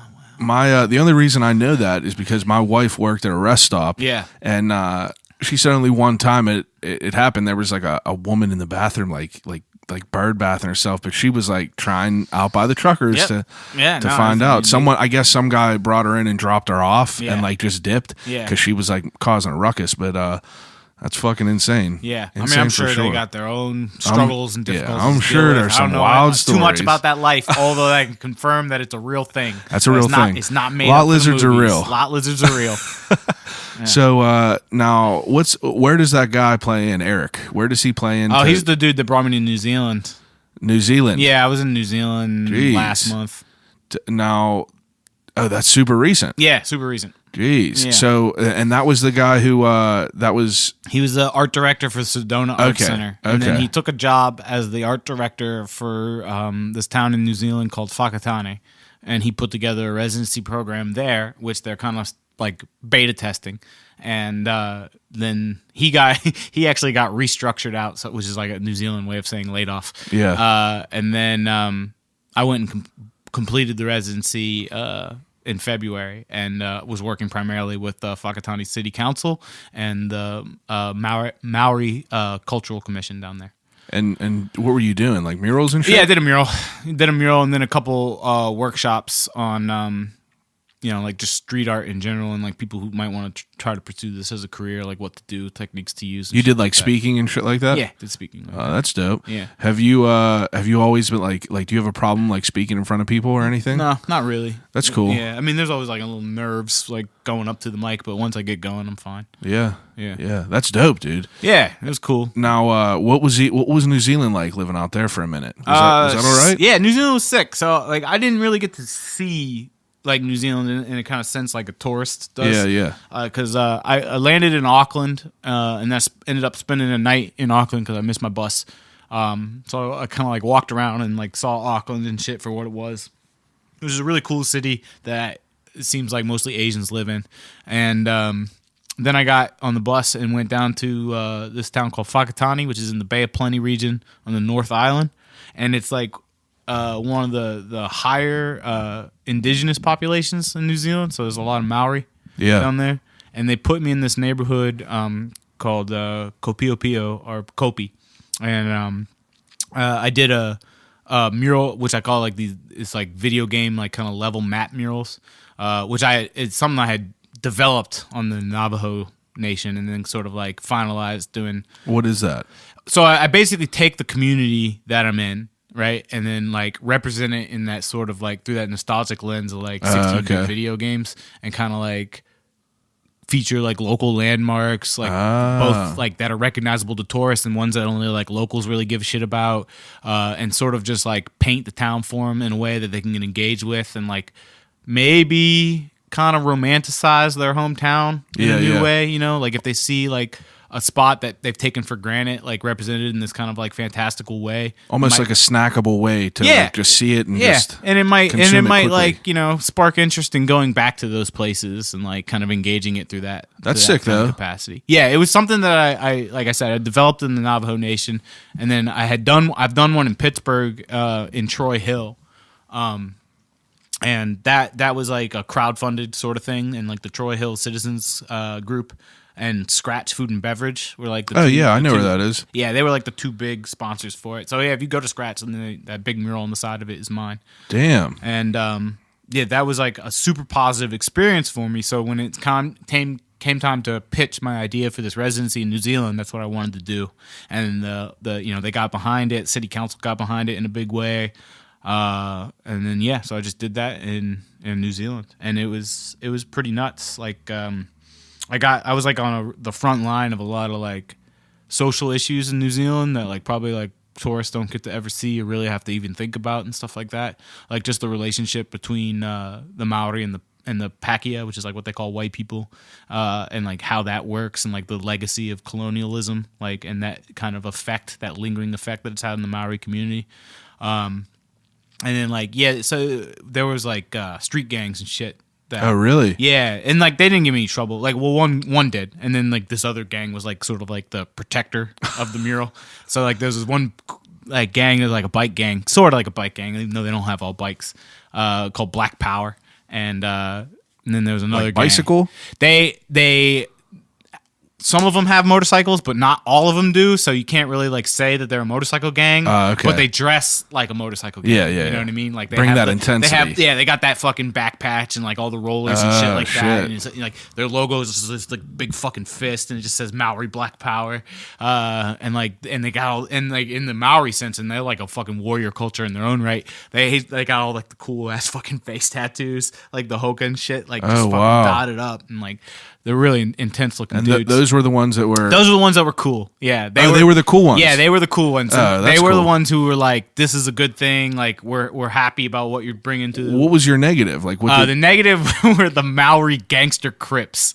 The gangster Crips. Yeah, I don't know how the fuck a Crip set got out there. I think they probably just like watched some MTV videos and shit. And thought it was a cool idea. But they were mostly like the older teenagers and early 20 kids that just wanted to fucking do meth and drink all day. Yeah. And they would pop by and just kind of like aggravate me. Yeah. You know what I mean? Like test me and for shit. Like there was this one kid that would, every time I saw him, he would be like, "Yo, give me some paint." And I'd just be like, "No." Like this was really hard to get to. Like I had to drive to another part of the fucking island to get this shit. Bet. I'm not giving you any paint. And then like, you know, they would just get a little salty with it and like just be smart asses and shit. But then one day this fucking old head from Black Power came through, like when they were all like hanging out there, and was just like mind your fucking P's. Yeah, just like fucking gave them the finger wag, and they never said shit to me again. Really? Yeah. That's dope. So like obviously shout out to Black Power because they got the real fucking That's cool though. That's I mean fucking time. They obviously liked what you were doing. Yeah. They were happy. They were like a gang in the sense that like they're at that point in their gang life cycle where they're interested again in giving back to the community. Yeah, almost like the Hells Angels. Exactly. Yeah, exactly like the Hells Angels, or like the Crips were in Los Angeles, like way back in the day, before like the drug trade kind of took over and shit. Yeah. So yeah, like that's how that culture was. But it was like, so one side of it was like dealing with these like street gangs and a lot of people in like the lower income brackets, and then I'd have like politicians and shit like on the national and like local levels coming through. Now, wow, that's pretty wild. Yeah. And now no one from the National Party, though. Just to clarify, it was only Labor Party people. So. Only Labor Party people. Only Labor Party people. National people didn't give a shit. So after this New Zealand shit, that brought you back to Pittsburgh? Yeah, I've been back in Pittsburgh since that. Because when I got back from Pittsburgh from my year out in the Southwest, I was doing a lot of work in the street art festival circuit. Doing gigs down in Asheville, North Carolina, and Richmond. And then I did Art Basel in Miami. Are these gigs that are searching you out, or are you applying some to of them, get in there? The Richmond people sought me out. The Asheville people were through friends and this crew that I know down there. That's and dope. And then Art Basel, Wynwood, if you just go there with a good sales pitch, you can find a wall to paint. Now, that's pretty interesting. Yeah, That's definitely wild. I was curious about the whole part of the main thing I wanted to talk about in this podcast was how to, monetize your passion into, becoming an artist that is being able to pay their bills. And I feel that you answered every single bit of it. It's just shit manifests in a crazy way. Yeah. I mean, sometimes shit will come to you, but you also got to you got to cast those lines out there. Yeah. Have the hustle and network. Yeah. So a lot of it is just about sending out emails and having your presentation together and coming correct. Yeah. So the Condado Tacos, it was this chain out of Columbus that I did a lot of work for. And then I was when they were opening, I did their first Pittsburgh location. They had this extension room that they haven't opened yet downtown. Are you talking about the one downtown? Yeah, the one downtown. But they bought the building next to it, and they were planning on turning that into this VIP party room. Yeah. They paid me to do all these big murals in it, and then they got a development snag where they couldn't knock down this one wall. So I don't know if that's open yet. I think last I checked that they were going to open. You did the other artwork though. I didn't do any in Lawrenceville. No, in the city. Oh, in the downtown one? Yeah. No, none of that was me. Okay. They needed it because they bought this second space that they were going to combine it. Okay. But when that didn't open, the CEO and the art director for the Condado Tacos at the time, they invited me out to Indianapolis to do location with them in Broad Ripple, and then I didn't know they were a chain. Dude, they're a big chain. They're popping up left and right. I love their tacos. Yeah, they're opening mad locations. So I did one for them in Columbus, and then I did one for them in Cleveland, and then all these homies that did the Lawrenceville one, Sfar and Jules and Chew and Lizzie Solomon and all those guys. I was working on a show for Point Five Gallery, so I couldn't do that one for him, and I the Lindsay, the art director from Condado, was just who's good from Pittsburgh? And I was like, these people. Yeah. Push them forward. Sure. Get them on the fucking ticket. And Spar and Jules and them have done multiple Condados since then.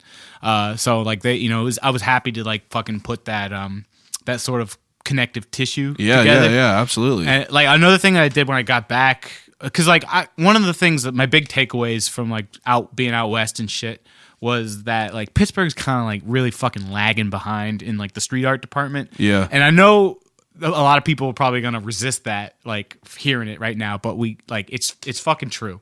When you go out to bigger cities, that's almost expected. But when you get to smaller cities, cities that are not as big as Pittsburgh, Asheville, North Carolina, Tucson, Arizona, Flagstaff, Arizona, fucking New Orleans and Charlotte, North Carolina, these places have better, more vibrant, more active scenes. Richmond, Virginia, for example, they have more active scenes where they're trying to get international artists in, but they're doing more to support the nascent sort of graffiti and street art environments there in a much bigger way than Pittsburgh is. Well, what about the whole factor of the graffiti artists not wanting to technically sell out and that's a dilemma that each graffiti writer's got to get over on their own terms, But there's a lot of pushback. There's some people that it's common logic that did both. They started out as a graffiti writer and then found out that you can pay the bills doing murals. Yeah, for sure. And there's some people that don't have a graffiti background who just go straight into painting murals because maybe they had a fine art background and they can translate it well. Yeah. And then there's there's people who are I'm never gonna fuck street art. Any mural goes up in my neighborhood, I'm gonna diss it. All that kind of shit. And that's been part of the fucking culture since forever. If anyone's ever watched Star Wars and they remember Cap. Like, he was the fucking villain. Like, Yeah. Cap was just all about going over people's shit. And, like, there's always going to be that Joker fucking chaos element to that culture. Well, I'm sure that you have like a taste of it from being like, doing graffiti back in the day. Like, I'm sure, I mean, even though I'm not involved in it at all, I know that there's like that code in that world that people, you don't, the dopest artists in the city, they're not posting their shit on Instagram. They're not fucking, you don't know who they are. Yeah. And I think that that's definitely respectful. Like, dude, the anonymity of it is cool. But you're not anonymous amongst other graffiti writers. Like, almost always they know who you are. but I think that that's the point though. You get respect. Yeah, it's like the Justice League. Every superhero knows each other's identity and shit like that. That's a good point. Yeah, so like it's just kind of like that. But there's definitely a lot of tribalism to it, and it makes sense. I feel like that there's a lot. I mean, from an outsider's point of view, like I feel like just anyone, this is your profession, so you have like a more in depth view of it. But from an outsider's point of view, like I feel like that the street art scene around here is getting, it's taken off a little bit. Wouldn't you Pittsburgh? say? I mean, you see all these murals everywhere coming up. Like you see people doing more shit. We're seeing more and more of it now. I mean, I tried to create a platform for it when I got back at Spirit in Lawrenceville. We do like a one a year. We used to do it like every 3 months, but now I've just settled it down to one a year. It's like a live painting mural event that goes on at Spirit in Lawrenceville, and I try to reach out to all the different like little art cliques around Pittsburgh and like get like some ambassadors from each of those sets to come through. Yeah, and you see that, and like when PBR doesn't have an art rep here anymore, but when they did, they commissioned all those murals up in Allentown. But like in terms of like the city commissioning murals. Yeah. In terms of like there being like nonprofit groups, Sprouts used to do it, but they stopped. I don't know what that is. Sprouts was a community organization group based in the east side of Pittsburgh that used to like commission big ass murals. But they had this whole like big bureaucratic process, as I remember. Well, what does that take to commission a mural? Like, obviously, you have to have you have to have money. Because you want to pay the artist for one thing. I mean, although there's definitely people that'll do it for free. So now let me pick your brain a little bit while you're doing this. So obviously, let's put your payment aside from this whole thing. What is like how much did it cost as far as supplies to do that mural that you did in Lawrenceville for the butcher? Like what is a ballpark of like supplies for some of that shit? Ballpark of supplies for the one of the butcher. That would probably be like maybe like $500 worth of paint. But like I've done murals where it's cost over like $1,000 worth of just paint. Oh yeah, and that's like not even factoring in like labor or any of the other material costs like that. Yeah, like, that's just the paint. That's just the paint. Like you still got like tape, ladders, like primer, roller pads, like all that other shit to get the shit done. And then not to mention if you don't already have like the equipment, like you might need a projector. You might need a generator to like plug that projector into if the wall you're painting on doesn't have a power source like immediately connected to and it. It's difficult to get the scaffolding, lifts. It's difficult to get the permission to do these murals. Yeah, so the right way. The Historical Society in Pittsburgh is kind of like, from what I've heard, I've never had to deal with them directly, but I've heard that they're kind of like real big sticklers about getting street art up on the buildings. Why do you think that is? I don't know. It's just they don't think it adds any value. I don't understand it. Like I feel like the attitude is changing but it's not changing because of the city. It's changing because outsiders, transplants are coming in from other cities. And they're usually in the private sector, like they're opening new restaurants and shit like that. Yeah, and they know that street art and murals like adds a certain vibe to their restaurant. So they're commissioning them out the ass. So like that's where all the new work in the city is coming from. That makes sense. Yeah. I think the last city commissioned one that I heard about was up at the airport, and I think they gave it to Baron Batch. Yeah. So now. He's a whole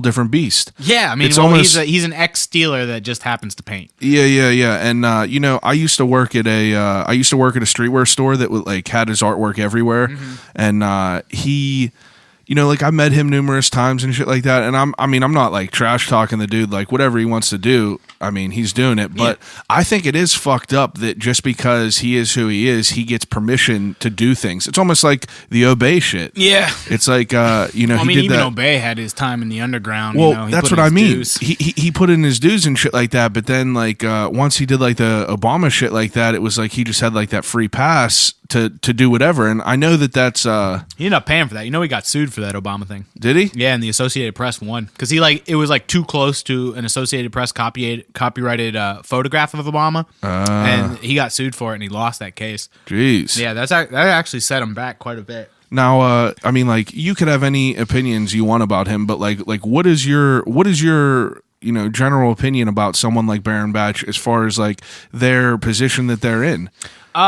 So Baron Batch, like, all respect to that dude's hustle because he obviously like is prolific. That's what you have to respect is the hustle part of it. No, you can't, like JC said, you can't knock the hustle. Like he is prolific as shit. He's always constantly making work. Do I personally like his work? No, I don't think. It's understandable. Yeah, I don't think nothing with it about it like really resonates with me. Yeah, nothing about it like kind of like.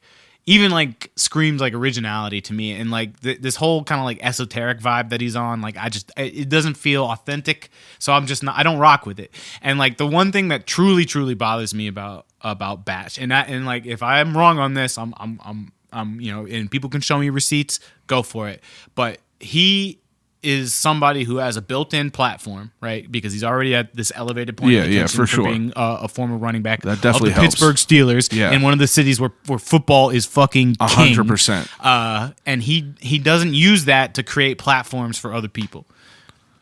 That makes sense. Yeah, if you are coming into the game, you never see him gassing up. Yeah, if you're already coming into the game at an elevated position, like ahead of everybody else, because of something that doesn't have to do with art, help put people on. Not even that, like create a live painting event. You know, that people aren't going to take like if he was to put people on that are like no name people, people are not going to just stop fucking with him because of these new people. Yeah, no, it's just like people fuck with him for that reason that he was a Steeler. He does do some artwork, and like to the untrained eye, like it is catchy. Like it's, you know, you're submersed in this world. This is your profession, so like you can nitpick things. Like I have a best friend who he does like R&B music and everything like that. And there's things that I listen to that I'm like, yeah, that's dope. But there's things that he could fine tune and pick out. Like this is wrong. This is wrong. This is wrong. I mean, art is subjective. If you're not comfortable with the fact that people might not like your shit, then you probably shouldn't do this. Yeah, for like, sure. I'm more than comfortable with the fact that there's going to be people out there that don't like my shit. Yeah. But the thing with artists like Baron Batch, and like it's just like this whole breed of like insta artists out there, you know, that just do this shit. Is like the art is secondary to something else that they're selling. You know what I mean? Like you'll see it all on, and I'm not gonna shout at anybody specifically, but you'll see this all this time with good looking girls on Instagram that just so happen to paint, where it's like selfie, picture of the art, selfie, picture of the art, and it's like with people like that, it's like, all right, you're clearly trying to promote yourself as a brand. You're clearly trying to promote yourself as a business, and then like over time, if your art does not evolve, then like it becomes it's obvious that this is where your focus is. You're just trying to grow your brand. You're not trying to become a better artist. You're not really taking the craft like seriously. Yeah, like at least from a person who you know works all the time at this shit, like that perspective. That makes sense. Yeah, but like people obviously, if they walk by on the street and they're fucking into it, then he's gonna keep getting walls. But just being like, hey, I'm a fucking Steeler. Like that's why you should give me this wall. That, you know, I don't really agree with that. Yeah, and like I said, I've met the dude a bunch of times. He's a cool dude. Yeah, he's a nice guy. But I can understand, you know, like I could understand why people dislike what he does and like the you know the privilege that he gets as far as like an artist. You know, like I could definitely understand that. The graffiti community, the people who are like really embedded in that shit, they fucking hate him. Fucking hate him. Yeah, they hate him. Yeah, and it's because he does shit like he did this stupid ass Batman piece up in Bloomfield where he like merged it with the Gypsy tag, and like Gypsy's a homie of mine, and like he like when he originally posted that shit online, he like kind of sold it like it was a collaboration. It was like, no, it wasn't. Yeah, like you just like blended your shit into his, and like now you're trying to like clout steal that clout. Yeah. And it's like no one likes that. No one respects that shit. Well, that's the thing. It's like the real people that do enjoy it and that are really passionate about certain things. Yeah. They know that. Like they know that the fakes get exposed. Yeah, which is understandable. Fakes can get exposed, but it doesn't matter. Again, yeah, it doesn't matter if you have that built-in platform already. It doesn't matter. It doesn't matter. Which is it's interesting to think about that. It definitely is because I mean, like. You know that, like, I mean, if you're a fucking Steeler, like you said, Pittsburgh Steelers are one of the most popular teams of all time. Hell yeah. Ben Roethlisberger could make, like, his own brand of hot sauce tomorrow, and it could take, like, fucking ass. Not even about sell. Ben Roethlisberger. I'm talking about even, like as a team, like you think of basketball. Whenever I think of basketball, I think of like the Bulls, the OG Bulls. Like, I feel like that's like a pillar of the NBA. Yeah. And like the Steelers are one of the pillars of the NFL. Like without a doubt, one of the most important teams in the right, NFL 100%. Yeah. So I can understand that. And if people say, oh, this was a Steeler that turned into an artist, that. I could understand how that might be a good selling point, but I could also not fault the dude for, wanting to stop playing football. But, I don't know. It's a hard thing. Like, did he have a choice about wanting to not stop football? I thought he was just practice squad and then they cut him. I mean, even if you're fucking practice squad, there's sure. other routes that you could do to make money. But, I get what you're saying. It's a fucked up situation, especially for someone like you who is an artist. Yeah, I mean, well, you just see that shit, and then it's like it's discouraging. I'm sure because like you put years and years and years of work into it, and like he might be awarded something over you or any other artist that's very very like credible and worthy of it. Yeah, and plus like there's also the factor of an artist being independently wealthy to the point where they could fund their own shit. And then they create a precedent, especially in a town like Pittsburgh, where the scene is not really that big, and people who might be commissioning murals don't really know how the system works. And you have people like that who go saturate the streets with shit that they do for free. Yeah. And then when you're trying to get money to make a living off of it, they're like, well, I don't know, we can get this guy, he'll just come paint it for fun. That's a good point too. Yeah. You raise some good points. You're definitely an interesting dude. Thanks. You definitely are an interesting guy. Those are definitely fair points too. Now, what is your next move with like the art shit? Do you have anything coming up? Or are you just grinding? You're just fucking keeping it going? Always grinding. So I got my next mural job is for this brewery that's opening up in fucking Colonial Williamsburg, Virginia. Colonial Williamsburg. Yeah, Colonial. Fucking cobblestone roads, governor's fucking mansion right across the way. Like it's gonna be field trips, Asian tourists. Like it's gonna be a weird ass fucking time. Wow. But that's coming out April 15th. I'm going down there to do that. How long will that be? That's probably gonna be a 2.5 week job. They're like opening like an arcade and a taco stand that they want all decked out. That's what's up. Yeah. Did you come with an idea of like a sketch, or do they kind of give you free reign? Well, they gave me free reign, but I have my sketches ready. And then the financially that's gonna set me for the year. And then I got this show in Columbus, Ohio, coming up in September. It's like a gallery exhibit. That's dope, dude. Once I'm done with this thing in Virginia, I'm just going to be focusing on that. Oh, and Spirit Walls is coming back. When is that? August 24th at Spirit. August 24th. Yeah, for the summer recess block party. We're going to have a bunch of Pittsburgh artists going crazy on the wall. Running. Wow. Yeah, some brand new murals. They run for about a year apiece. That's dope, dude. Yeah. And as far as like people, trying to acquire your work and shit like that, what's like the best way people hit you up? Is Instagram and shit like that? Instagram and email, man. How important is social media for an artist? Pretty important. Like I feel like that for anyone that has any sort of business or brand, you have to have it. Here's the thing. So you definitely have to have it. It will make your life a lot easier if you have some sort of social media presence. Yeah. But the flip side of that is if you are completely dedicated to just fine-tuning your social media following, and you're not establishing good work connections or like gaining a reputation as a hard worker or like developing your craft, then you can have 30,000 followers, but you will never get hired for a job.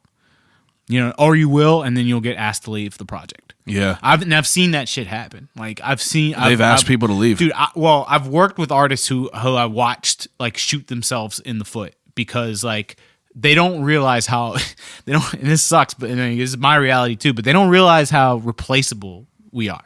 Like, because like there's a lot of people out here that do this, and there's a lot of people out there that are good at it. I'm sure. And like, you can't go into into any kind of new work environment, no matter how good you are, thinking your shit don't stink. There's always going to be someone better. There's always going to be someone. And you don't even have to be better. Like, you can just be close to as good, but hungrier, and you'll still get more work.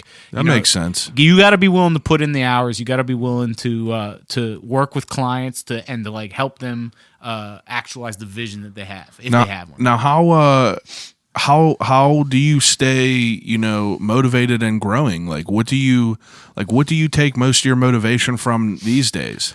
I mean, I probably get my motivation from all sources. There's definitely the component of like looking around and like seeing what everybody else is doing and like trying to like get up on that, or get something on your own in that kind of same vein. But I mean, mostly I try to look primarily for jobs that'll pay the bills, and like if I can line up like 1 or 2 a year that'll get me a pretty good paycheck and I can just sit on that, then I will look for projects that appeal to me as like a person and an artist, like my personal philosophies, my personal fucking ethics. Like if I can find someone or some group that's down with that, I mean, I'll fucking paint murals for like $300. Like if I like the people enough, if you like the job enough to want to do it. I did a mural for Jules in the public print house for just like, he just paid for the paint. Yeah, they helped me. I mean, they helped me out with this like fundraiser thing that I was doing back when the Dakota pipeline thing was an issue. Yeah, like they, and like I was like, all right, you guys are fucking cool. So like, whatever. You guys want some more mural art up in your spot? I'll do one. Just pay for the paint. So I went and bocked out a mural for them. Now, do you still paint out in the wild? In the wild. I mean, like I see some of the pieces you have on your Instagram, and like they look like they're kind of they could be out in the wild. They could be out in the wild. I have some less than legal projects maybe like that are still fun for me to do. But it's no longer writing my name on shit. I don't do that anymore. Yeah. Well, that's cool then. I mean, gotta have a little bit of excitement. I mean, I'm still the cutty spot guy. Like I'm still looking for like the ruins in the middle of the woods. Yeah, the shit that you're not having to run away from cops and shit for. Yeah. Fuck it. Yeah, and the shit that I like to do now out in the wild is a lot more like playful and like in kind of incorporating the geography and shit that's around that particular spot. And the geology. Yeah, you know what I'm talking about. Some, that shine on you crazy diamond. Yeah, shine on you crazy diamond. All right. Man, you got a wild life, dude. Thanks. Definitely do. It's very interesting. From looking at your Instagram and looking at the artwork that you do, I was just, you never know who you're going to get in the chair. No. So the ending segment I do to this podcast with every guest is a segment called Desert Island Question.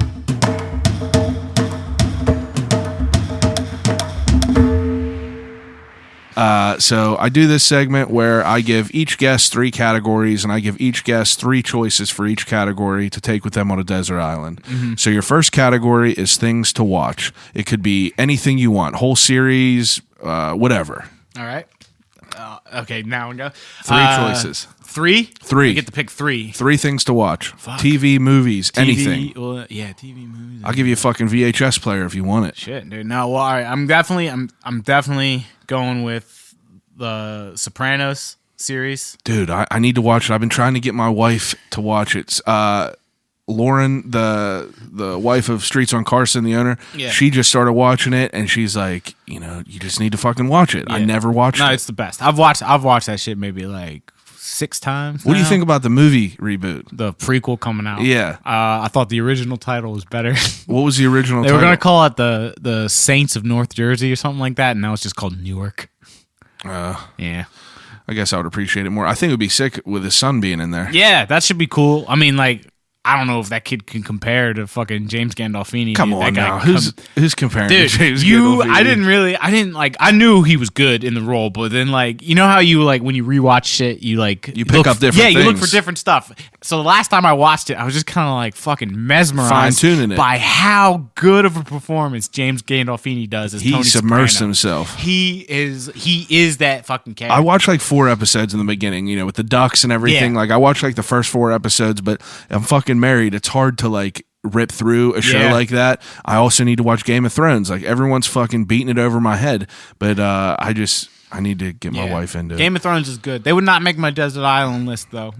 Wow, that's okay. Yeah, Sopranos is my HBO drama. Okay, so HBO, or I mean Sopranos. Sopranos for sure, and then like part of me wants to say The Wire too. The Wire. I do love The Wire. Definitely, Full Metal Alchemist Brotherhood goes on there though. Okay, because I love anime, and that's probably like my favorite anime of all time. I was never an anime guy. The only anime that I've ever watched that I enjoyed, that I watched probably 20 episodes of, was Attack on Titan. Oh yeah, dude, Attack on Titan's heavy. It was fucking insane. Mm-hmm. My brother has been trying to beat it over my head. He was like, watch this. You will not regret it. I was like, there's not a fucking chance I'm going to watch this anime. And then immediately you see them, what were they called? Alphas or? Titans? Titans. Yeah, Attack on Titan. Yeah. Idiot. You see them Titans coming and eating people and shit like that. I'm like, what the fuck? Yeah, I mean, like, there's a lot of anime surprises like that. Yeah. Where you're just going to like, because like definitely there's like goofy as shit, kid oriented anime. We're like, what the fuck am I watching? Yeah, but I mean, like, even like I hated Dragon Ball Z. I hated Naruto and shit like that. Dragon Ball Z, I loved even as a kid, but Yeah. watching it now, it's impossible. And like, comparatively speaking, like animes like Cowboy Bebop and like Attack on Titan and Full Metal Alchemist, like the stories are so much more sophisticated. Like, and in it's depth. like watching a movie. You know what I mean? Like a real good. I know people. I know people are into it heavy. Yeah, all right, okay, so Sopranos, Full Metal Alchemist Brotherhood. Full Metal Alchemist Brotherhood, and then fuck it, I'll take Dave Chappelle's stand up special for what it's worth. That's good. Yeah, I love Chappelle. yeah, I love that too. And that second one, that was like In the belly room. That was one in San Francisco. Yeah, and he had the mustache, like the Gallagher mustache. Yeah, in the real small room. No, it was in a ballroom and shit. It was like right after. No, that was you're thinking of like. I'm thinking Netflix of the newest one. specials. Yeah, I'm thinking of the newest one. This was right. This was still an HBO special, and this was like right after he left Chappelle's show. Maybe like a year after. Okay. Yeah. That that one was called For What It's Worth? Yeah, it's called For What It's Worth. What's the HBO one called? There's 2 of them. Maybe it's not called For What It's Worth. Whatever. That's the one. The second Dave Chappelle HBO special where he's in San Francisco, talks about grape drink. It's fucking hilarious. All right. Yeah. So you got Sopranos, Full Metal Alchemist Brotherhood, and Dave Chappelle's second special. Yeah. All right. Second category is things to read on a desert island. I assume you're a reader? Yeah. Not as much as I used to be, but... I'm sure you got 3 choices. I do, yeah. So whole comic book series are allowed? Go ahead. All right, so comic books, whole series, I would probably take The Amazing Spider-Man. Okay. I mean, that's a lot of issues, but... Yeah, thousands? Yeah, thousands. But you can, if you want to like be stickler, I can just take like the 10-volume No, that's a good pick. That's a good together. pick, though. Yeah, Amazing Spider-Man is definitely coming. I don't hate people for picking shit that they're going to have a lot of stuff to watch. Yeah. Then I would probably go with People's History of the United States by Howard Zinn, which is like pretty much everything that they left out when they were teaching you history in high school. I read that book when I was in college, and it just fucking blew my mind. And then last one would probably be this book called Cave of Tigers, which is like a book on Dharma encounters for Buddhists. Really? Yeah. So it's like just a series of dialogues like between a master and a student, and they all kind of contain that sort of like paradoxical fucking like riddle story. Cave of Tigers. Cave of Tigers by a American Zen master named John Dido Laurie. Wow. Yeah. You were pretty quick with them. Oh, those are my books, man. I read Cave of Tigers probably like at least. How big is it? Cave of Tigers? Yeah. 250 pages. That's not bad. Like 8 chapters. Oh, it's a super easy read. I was never a reader in high school. I cheated my whole way through it. Yeah. I just never... it really has to grab me. The Outsiders was one of them. Outsiders. The Giver was one of them. Nah, I didn't like The Giver. It's just books, books just have to grab me. But recently, I've been like reading exponentially more than I ever have. And I like, I don't know. I enjoy it. I definitely see the value of it. I need to do it more. Yeah. Okay, third category is things to listen to on a desert island. Musics. And then, can I go, like, do I have to go one album, or can I do, like, full discographies? You can do discographies, but try to get as specific as you can. All right. Then if I'm going The Clash, London Calling. Okay. I mean, I'll take the whole Clash discography, but if I'm going to pick one album, I'm just going to pick London Calling. I'll allow it. And then Jay-Z's Black Album. Really? Dude, I think Jay-Z is the best rapper of all time. You're out of your fucking I'm mind. not out of my fucking mind. But, Anyway. I mean, that's a whole other podcast. It is a whole other Yeah. podcast. And I'm not even like, I'm not going to even... You're going to have to sit with that. I'm not even to claim to be like some insane hip-hop buff, but he ain't the best. Anyway, Right. third. So, yeah. London Calling, Jay-Z's Black Album, and then probably Rage Against the Machine, Battle of Los Angeles. I fuck with that. Yeah. For sure. Those are good choices. Yeah. Wow. All right. Those are good choices. Second to last question is a death row meal. Oh, okay. You can get whatever you want from wherever you want, multiple places. I can load this shit up, huh? Load it up. You're going to die tomorrow, so I'm going to just give you whatever. I'm getting a Philly cheesesteak from Pat's with onions. And then I'm going to get fries on the side. I think that your last week was someone else picked fries as well. Dude, fries are fucking phenomenal, man. I mean, as long as if I got ranch and gravy with them to them, even better. Drink Coca-Cola with ice. Coca-Cola with ice. And then I'm going to take a whole fucking tub of this ice cream that I had in New Zealand called Kiwi Pavlova. Kiwi Pavlova. Dude, it was so Sounds fucking unreal. good. Pavlova is like this fucking meringue dish that they got down there. Oh, shit. Yeah. I love kiwi. Ice cream flavored with the kiwi ripple in it. Man. Best fucking ice. I love ice cream, and it was the best fucking ice cream I've ever What's had. your favorite in the city? In the city, like that you can get in America? Yeah. I love Dave and Andy's birthday cake. Dave and Andy's out in Oakland. That spot, I don't know if I've ever eaten there. dude. It's one of the best ice cream spots in like all Pennsylvania. I think it might even rank for the national scene too. Dave and Andy's birthday cake. Yeah, that's a good one. But if like we're going for the store, then I fucking love Dreamsicle. Oh yeah. Orange. Man, orange Dreamsicle. I do want to try that orange covering on a Dairy Queen I've been seeing getting promoted. No, that's great. You tried it? Yeah, it is great. Look, I love fucking Dreamsicle flavor shit. So like when I saw that, I was like, yeah. When I saw the orange vanilla Coke, My mom loved. They used to have them creamsicle ice popsicles. Yeah. We had them all the time. Push pops. Yeah, they Yeah. were.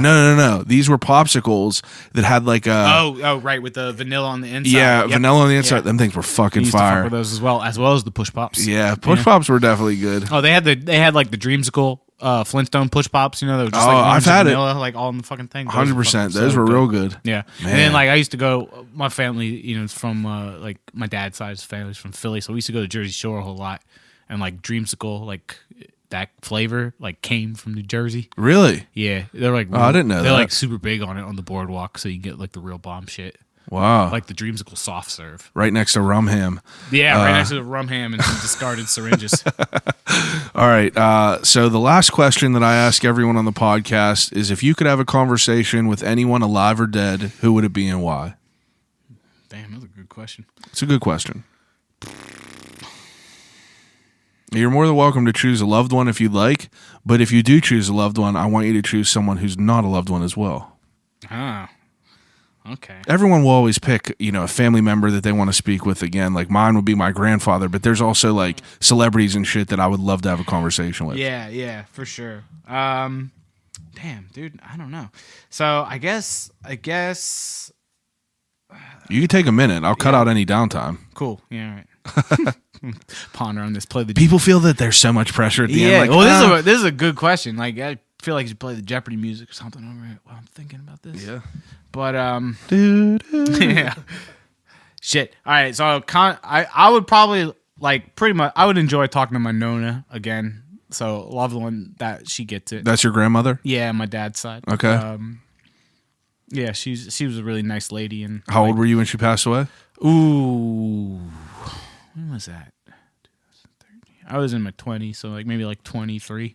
You got some good time. No, we got though. some good times. It was one of the she had died of liver cancer, and it was one of those things where she was diagnosed, and 3 months later she was dead. Jesus, So, my pap got diagnosed. So he passed away in 2007. Yeah. So I think I was 16. Yeah.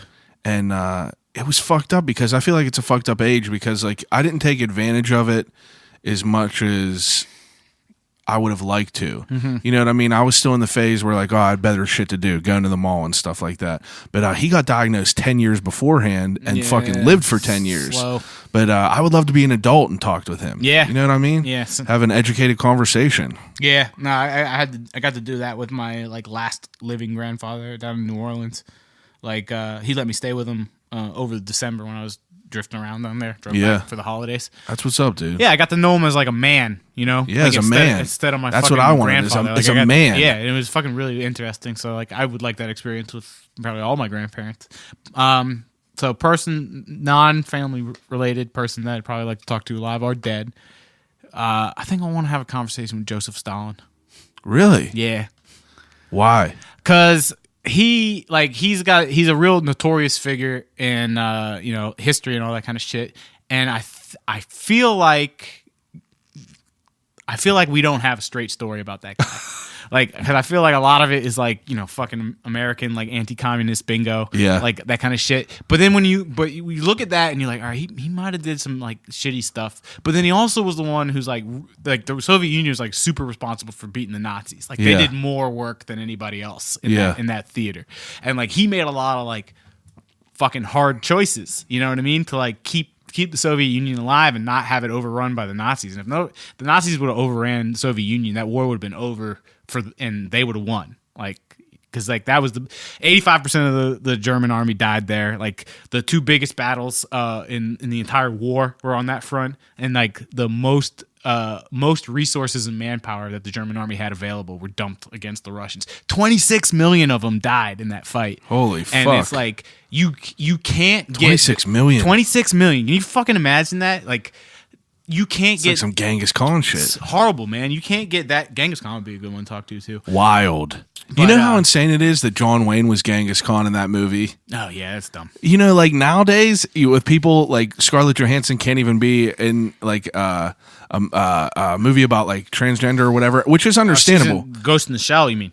No. There was another one where she was supposed to play like a transgender person, and like she immediately dropped out of it, which is Yeah, I get the argument, no, but back then John Wayne is Genghis Khan. It's just fucking ridiculous. Unreal. I like John Wayne. Everybody like recently rediscovered that he was a racist dickhead. Yeah, piece of shit. And I was like, millions of Dead Cops was a punk band. Like they fucking warned us about this shit in the 80s, man. They had a whole fucking song called John Wayne Was a Nazi. Just like listen to it, and they would have told you what was going on. Everyone's surprised. There you go. But yeah, Joseph Stalin. I want to ask him. I want to ask him some hard questions. I want to see where his head was at.